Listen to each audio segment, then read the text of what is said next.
What a coincidence, working on a Saturday. Just as if he happened to pass by, our classmate David comes over to us while we're having a meeting in the hotel lounge. I had anticipated this would happen ever since he overheard our conversation at the reunion, but I'm afraid to see the other party's face. When I timidly check their expression, they're looking at me as if they're extremely displeased. I'm in the middle of an important meeting. Can we talk some other time? The more I try to be accommodating, the more David seems to enjoy it. Pointing at me with the enthusiasm of a detective accusing a criminal in a drama, he says, "This guy is the kind of person who would steal my girlfriend. I wouldn't recommend doing business with him. How about doing business with us instead?" When I reach out to Sarah, my secretary, for help, she sends a message back saying, "There's no problem at all." Sarah must have a plan. She's excellent at her job, and following her advice has never led me astray. Believing in her words, I take a deep breath. It must be frustrating for you, right? Let me give you a piece of good advice. My wife is an incredibly capable secretary. Thinking my silence is an admission of defeat, David continues. You, with your limited education, couldn't even dream of associating with, let alone meeting such a high-spec beauty.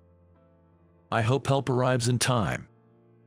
As if my prayers were answered, a black luxury car emerges from the underground parking and stops right in front of us. President Thompson, I'll take it from here. Seeing Sarah step out of the car, David turns pale. My name is Michael Thompson.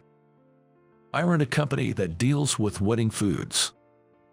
It all started with a part-time job during my college days. I applied for a wedding staff position simply because it paid well. Seeing the happy faces of the brides, grooms, and guests made me want to work in the wedding industry, something I never imagined would lead me to start my own company. After working as a company employee for 8 years after graduating, I started my own business at 30. Before I knew it, the company had been running for over 10 years, and I was 42. Currently, we collaborate with various companies to provide unique wedding foods, which has made us popular among the younger generation. Though it hasn't been all smooth sailing, seeing the smiles on the faces of the brides, grooms, and guests on social media comments has always made it all worthwhile. It's been a cycle of that ever since. I think I've led a not-so-bad life. I don't want to go. The invitation to the reunion arrived just as I was facing a crucial moment, wondering whether a significant contract would be finalized. I'm already fretting on a daily basis. The last thing I need is more trouble. Apparently, I seem approachable and have been told that people find it easy to confide in me, regardless of gender. Having lent an ear to classmates, colleagues, bosses, and subordinates over the years has enhanced my communication skills, which has been beneficial in my current job, making all those consultations a good experience for me. However, there's one bitter memory. During my second year of high school, a female classmate consulted me about her boyfriend, David. David was in the same class, and although we didn't talk much, he was someone I knew. He's just too childish, getting sulky whenever things don't go his way. I strongly agreed with her. David's immature thinking often complicated things during team sports and group activities. Internally, I thought it would be better for her to break up with him, but it seemed she had no intention of doing so. It was one of those typical situations where the girl had already made up her mind and just wanted someone to listen. So I just listened without offering any specific advice. Thank you. I feel relieved after talking to you, so I'll hold off on breaking up for now. She looked refreshed after our conversation, which made me feel good about lending an ear. But then the problem arose. Hey, it's your fault we broke up. The next day, David was waiting for me at the front of the classroom, looking like he was ready for a confrontation. My fault. I just listened to her concerns, and she said she was considering breaking up but decided against it. Just listening. Don't play dumb. Someone saw you two looking cozy and chatting in the classroom. You two are involved, aren't you? Despite dodging a conversation about breaking up, it seems he pressed her and ended up steering towards a breakup himself. Thanks to female students who knew the situation stepping in, my classmates didn't misunderstand, but David alone insisted. They definitely have something going on. Afterward, he kept picking on me for anything, and we ended up in the same class the next year, leading to his so-called revenge continuing until we graduated from high school. I'd get called out by teachers for candy bars found in my desk that I knew nothing about, and whenever I had a girlfriend, he'd tell her, "You're just his second choice. He has someone else as his main." He did whatever he pleased. There's a reunion coming up, organized by that classmate. I haven't attended a reunion in over 10 years, so I thought I wouldn't receive an invitation anymore, but now, out of the blue, one has arrived. What do you think?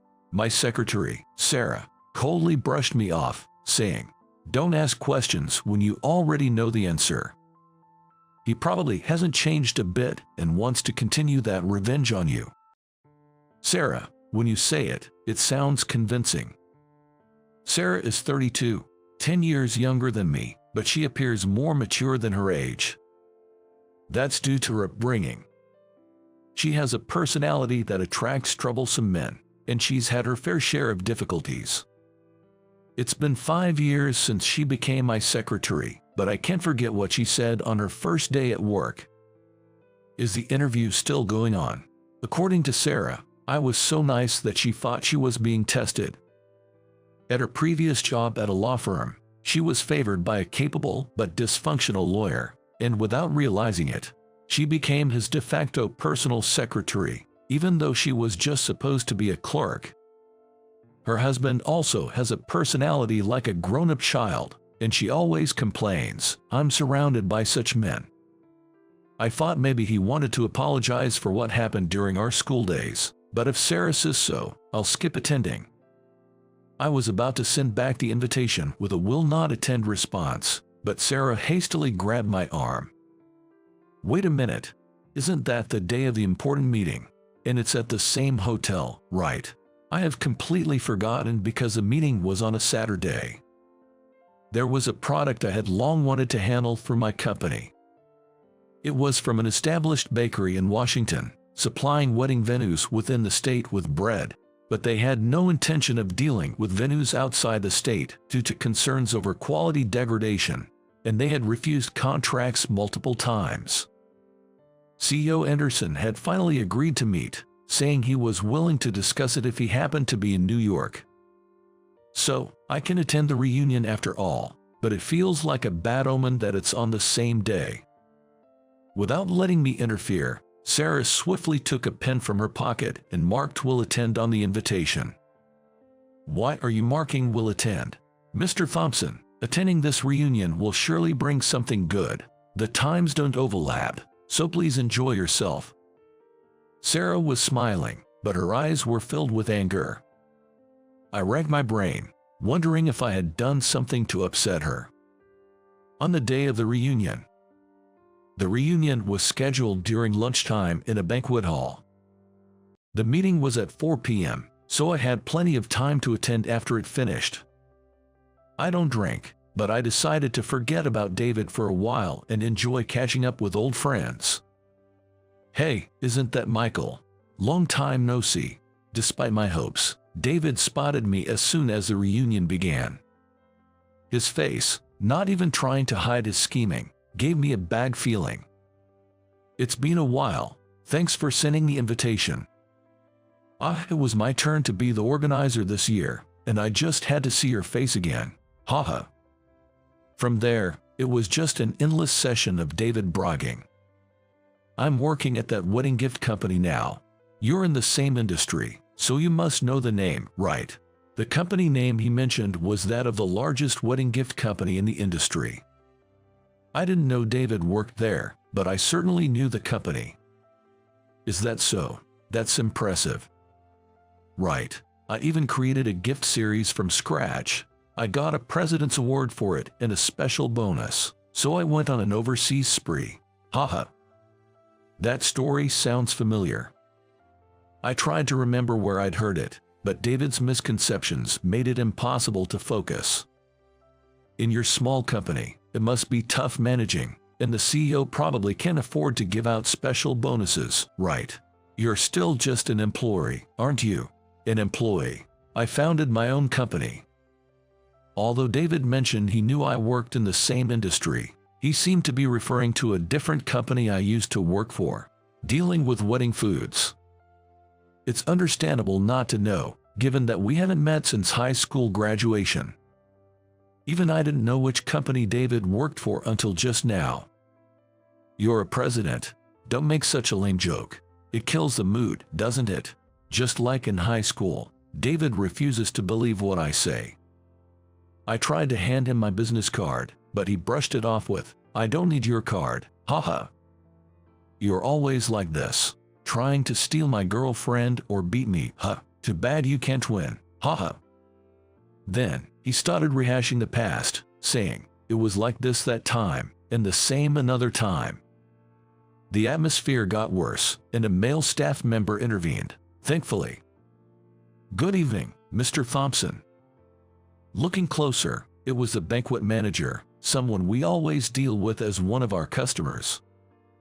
"Good evening. I apologize for the late greeting." "No worries. I heard you had a meeting later in our lounge." I was surprised by how well they knew it, but it seems CEO Anderson is a well-known guest at this hotel. Whenever he has business in New York, he always stays here. He has a sweet tooth, especially known for using the lounge for his love of sweets.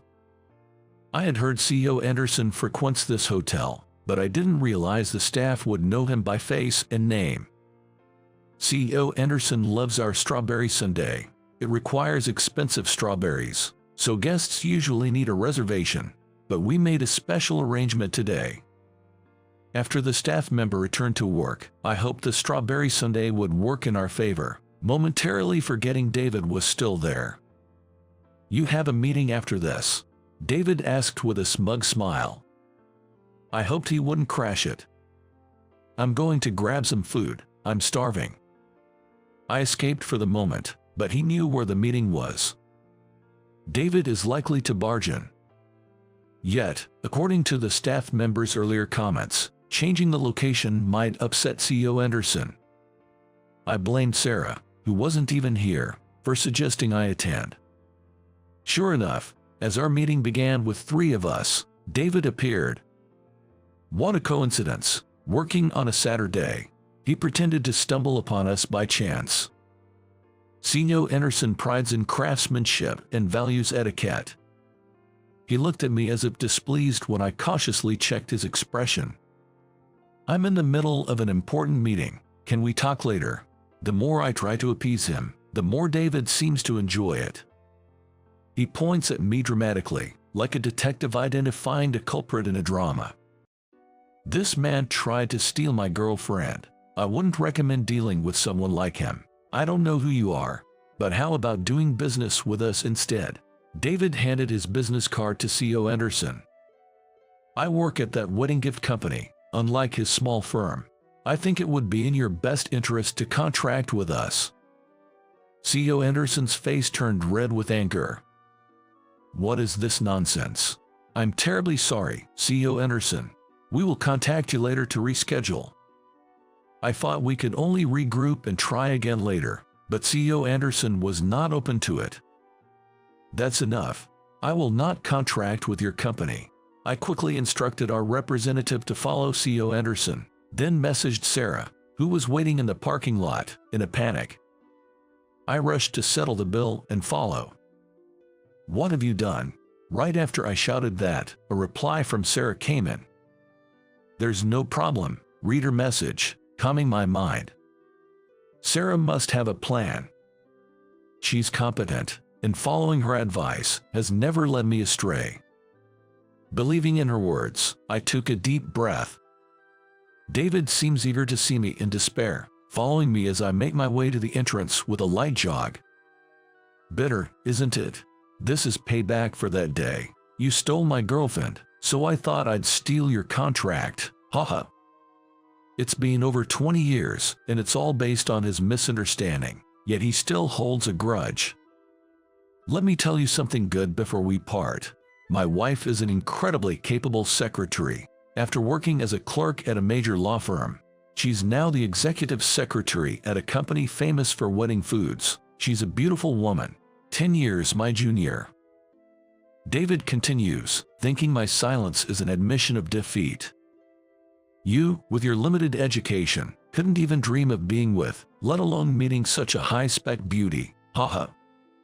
As I exit the entrance to the sound of David's laughter, our representative is desperately trying to convince CEO Anderson. Please, let it be in time.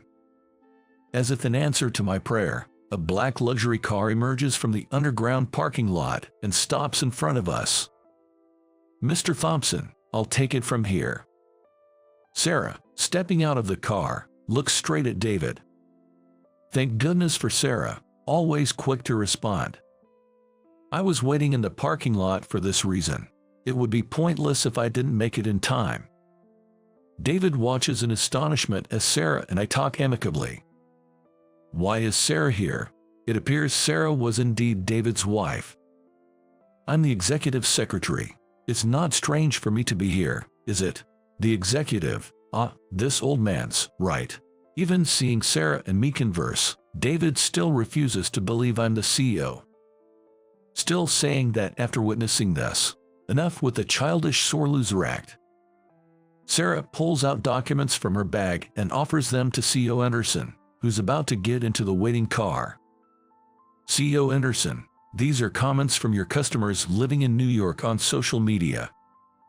CEO Anderson hesitates to take them, but Sarah doesn't back down. Gradually, as he reads, his expression changes. CEO Anderson, I respect your concern as a business owner about expanding outside the state and potentially compromising quality. However, people who have moved away from Washington and seen your breads on social media wish they could eat them for their own wedding. To those living in Washington, your bread is a taste of home. Please consider it. With a soft voice, CEO Anderson says, let's talk more about this next time, and gets into the car. We watch until the car is out of sight. That was close. I didn't know what would happen. Relieved, I sit down on the spot. I told you it would be okay. Didn't you trust me? I know you're capable, Sarah, but this was seriously worrying. After all, I didn't even know Sarah and David were married. I wish she had at least told me that much in advance. So, you're stealing my woman again. David, who had been quiet, glares at us, finally snapping back to reality. Like I said, I didn't steal anyone, neither then nor now. I'm just the president of the company Sarah works for, and she's my secretary.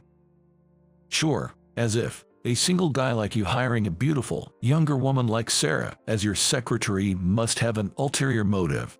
I hired Sarah for her competence.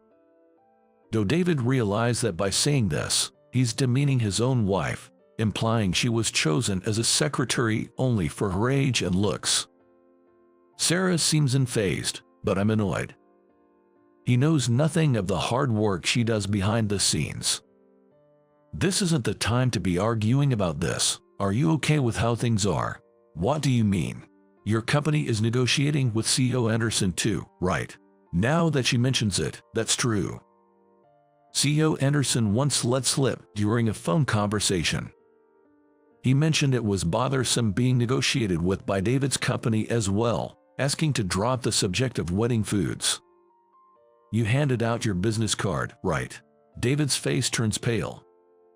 The business card, of course, had both the company name and his name on it. If I were in CEO Anderson's shoes, I'd probably think twice about doing business with a company that employs someone like David. Seriously, I knew you were immature, but I didn't expect you to be this thoughtless. Didn't it cross your mind that you might be disrupting a meeting with potential business partners, even competitors? Trembling, David fumbles with his phone to call his boss. We can hear him being scolded even from where we stand. A few days later, CEO Anderson contacted us saying, if you can come to Washington, I'm willing to listen again. So, the representative, Sarah, and I headed to Washington. Is that David? Upon entering the company, we see David and his team, with David looking quite sheepish next to a colleague and someone who appears to be his boss, probably here to apologize. Sarah doesn't even make eye contact with her husband. It's good of you to come. I was surprised to be greeted personally by CEO Anderson, who then shot David a sharp glare. I won't be contracting with your company. I will be doing business with Michael's company. That's all there is to discuss. You may leave now. Please wait. About the other day, David's attempt to apologize is cut short as only we are led into the guest room. I catch a glimpse of his dejected face as the door closes. I apologize for the other day. He's a former classmate who mistakenly believes I stole his girlfriend. That's irrelevant. What matters is, I hadn't finished my strawberry sundae, and I just called you to Washington out of spite. Don't worry about it. I promise to have a strawberry sundae ready if we meet again, and CEO Anderson smiles happily. The contract is finalized in a friendly atmosphere. Now people from Washington living all over the country and those unfamiliar with your company can enjoy your bread. Thank you. With this, we'll be able to bring smiles to even more people. We live in a convenient era where we can instantly see reactions on social media. I'm looking forward to everyone's responses. My wife insists on celebrating our wedding anniversary every year, so we're reminded of our wedding day annually. It's an honor to have our products be part of such special memories. Thank you. I felt impressed by his words. After that, we discuss creating exclusive products for wedding with CEO Anderson's company, and time flies. I had almost forgotten about David when I asked Sarah about him a month later. What happened to David? He lost his place in the company after that childish display in front of CEO Anderson and resigned suddenly one day. Resigned. That must have been tough. While I might have been pleased if David weren't Sarah's husband, I couldn't celebrate considering her situation. It's okay to be happy about it. I planned for this from the start. Sarah had long hoped to make David reflect on his actions, tired of his perpetual immaturity. The reunion seemed like a perfect opportunity. Thanks to you, Mr. Thompson, we're financially stable, and without children I can support us on my salary alone. David has become a stay-at-home husband, frequently criticized by Sarah. I would have divorced him if he hadn't learned from this. His lack of reflection despite everything would have been the last straw. Seeing Sarah's radiant smile, I vowed never to upset her. A year after the reunion, Sarah hands me a letter. What's this? Open it, it's something that'll make you happy. I pull out a letter from an envelope with a charming design. It's filled with neat, feminine handwriting.